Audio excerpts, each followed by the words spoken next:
హైడ్రా దూకుడు తెలిసిందే. ఇప్పటికే హైదరాబాద్లో బఫర్ జోన్ ఎఫ్టీఎల్ పరిధిలో నిర్మించిన ఇళ్లను, ప్రాపర్టీలను నేలమట్టం చేసిన విషయం తెలిసిందే. అవన్నీ ఒకెత్తైతే ఇదిగో ఈ అయ్యగారు చేసింది మరో ఎత్తు.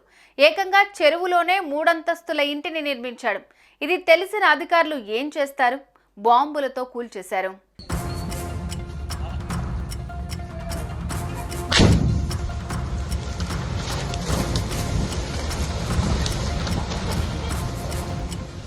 మాల్దీవ్స్ అనుకున్నాడో, లక్షద్వీప్ ఐలాండ్స్ అనుకున్నాడో ఏంటో ఏకంగా నీటిలోనే ఇంటిని నిర్మించాడు.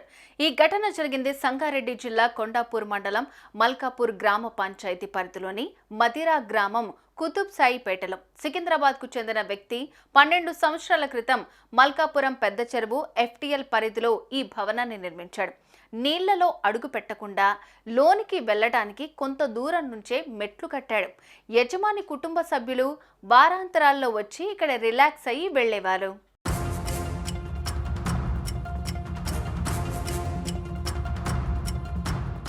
ఇక ఈ విషయం తెలిసిన రెవెన్యూ, నీటిపారుదల శాఖ అధికారులు అక్రమ నిర్మాణాన్ని గుర్తించారు. కొందరు వ్యక్తులు చెరువులోనే ఇలా బిల్డింగ్లు కడుతున్నారని గుర్తించి అక్కడికి చేరుకుని బాంబుల ద్వారా అక్రమ కట్టడాన్ని నేలమట్టం చేశారు. కాగా కూల్చివేత సమయంలో 2 వ్యక్తులపై శిథిలాలు పట్టడంతో వారికి గాయాలయ్యాయి.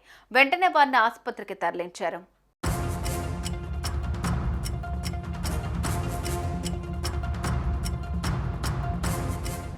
ఇలాంటి వారిని ఏమనాలో అర్థం కావటం లేదు.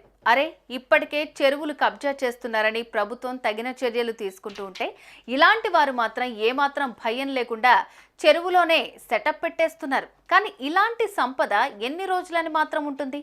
ఎప్పుడో ఒకసారి కొలాప్స్ అవ్వాల్సిందేగా. ఏమంటారు? కామెంట్స్లో చెప్పండి. సుమన్ టీవీలో మీ పర్సనల్ అండ్ బిజినెస్ ప్రమోషన్స్ కోసం కింది నెంబర్కి కాంటాక్ట్ చేయండి.